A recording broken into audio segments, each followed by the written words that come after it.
Go ahead. Good phase one to bowl prep right now. Today ends kind of the phase one of us, our bowl prep.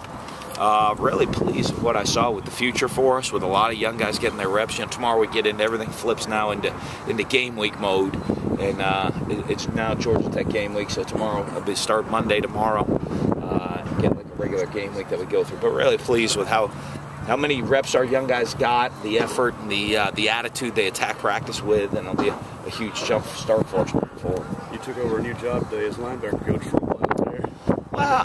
I help. John Hanline going to coach the linebackers right now for us. Does a good, he's really good at being a coach and knows what we do, and he'll do a good job coaching those guys up. So I like coaching every position. I meddle in just about every position out here on the field. With preparing for the bowl, when does that process begin to try to find a replacement for Joe? Oh, for that? We'll look at all that stuff. I don't know. We always play great defense here.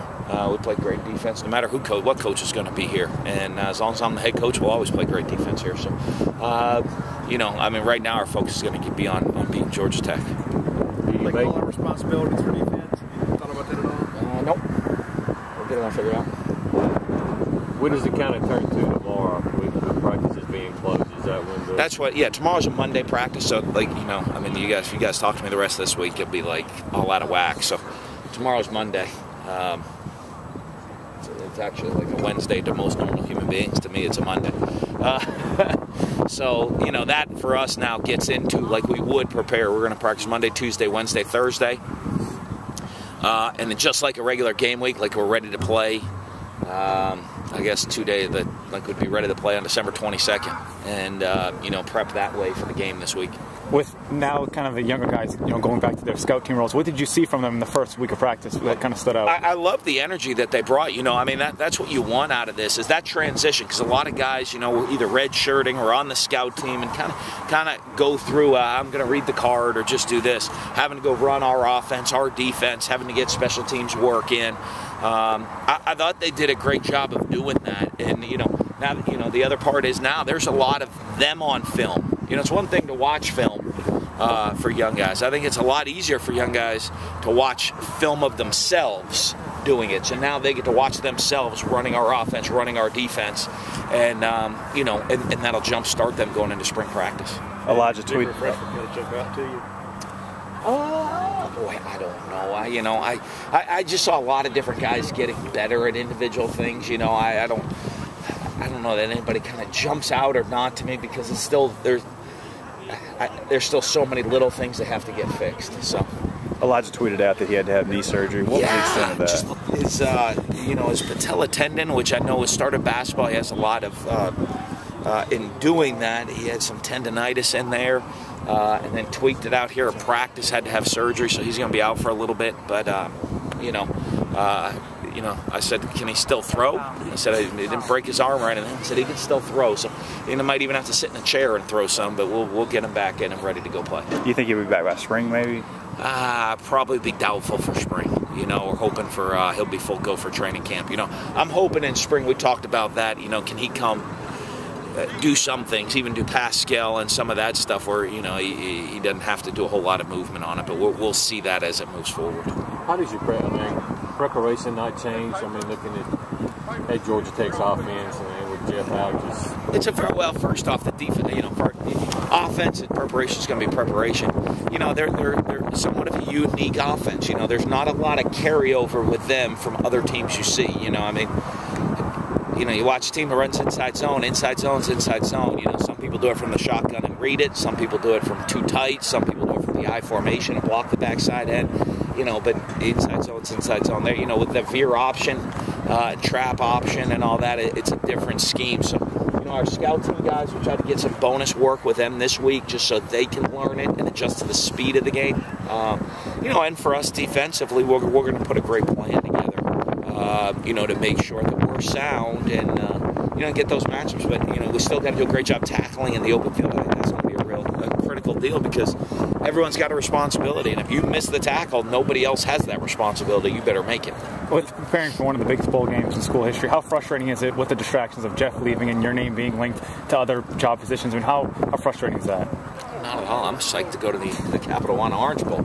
So, with Jeff Leaving's going to just put a little bit more work on my plate. I haven't heard from anybody, so that doesn't really have any distraction on my end. And just a little bit more work on my plate to get going. When you say you haven't heard from anybody, does that include your representatives as well? Representatives? Like agents and my agents heard from Scott Strickland. So anyone else, or that's Scott? It's just Scott. So hopefully we can get something done there. Is there progress in the extension coming along? I don't know. I mean, there's the sides of we talked, but we got to see how far we're coming along. Is that usually something that comes after the season? Yeah, I mean, right now, so I talked about, to me, I got even more on my plate right now. So, I mean, Mississippi State's always been great to me. My family would love it here, so I imagine it'll get worked out. Is it tough to see a defensive coordinator go to a conference rival? Yeah, I mean, I don't like anybody leaving for like what I would view, lateral moves. To be perfectly honest with you. So, but when guys make decisions in their life, they view it as to make decisions. With the Monday deadline, did you get any more guys applying for NFL evaluation? I think so. I don't know. Rocky. They all. I met with all the guys. We had a big meeting with probably about 20 guys, just to go through everything, to answer questions, all the different stuff that's going to go through. And then they went to Rocky Rocky with his assistant filling out all the paperwork. And so, I don't know. I don't know if anybody else did it or not. But that's all. That's usually something once the paperwork gets back or after the bowl game, we'll sit down and discuss with the kids and the families. Did Jeff's departure take you by surprise? Did you have any inclination of it? And I guess when did you find out? Jim McElwain called me yesterday, said they'd like to talk to him, so which I appreciate. Mm-hmm. We've had coaches I found out on the radio before a coach left, so I appreciate handling business, doing things the right way. But I thought Jeff did a great job for us here. And pleased with what he's done, but our psycho defense will continue to be a psycho defense out there on the field. I mean, that's our program. That's what we play here. And, whoever the D coordinator is, we're going to play that great defense. Seeing success and being the #1 team in the nation, is that just something you kind of deal with? Because since you're seeing success, other people are going to kind of want to poach your coaches. Yeah, this time of year, this is the crazy time of year for coaches, right? I mean, you look here, Scott Strickland's worried I'm leaving. I'm worried my coaches are leaving. The coaches are worried their players are going to enter the NFL draft. It just is a vicious circle that kind of goes on all over the place. But that's just this. That's whatever this is. That's why this is the crazy season in college football right now. But that's just all part of it. And hopefully, I hope our guys have opportunities to go be head coaches. More than leaving for lateral positions. But, I think success, hopefully we do have some guys get opportunities to get head coaching positions. Do you feel that the national thing, they don't... I had this in my mind. Sure.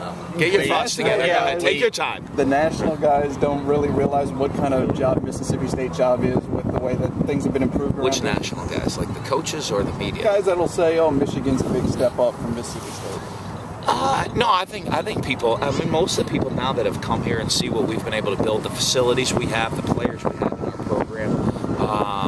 That this is a premier place in the country. And, I think people that know football realize that now. I mean, you're playing in the best conference, best division in all of college football against the best teams every single week. But, here at Mississippi State, we have sold-out stadium. We have an unbelievable game day environment. We have great players. We have players that want to come here and play. We have, I think, the best facilities in the SEC. And, so I think people that know football know that this is a great place to be.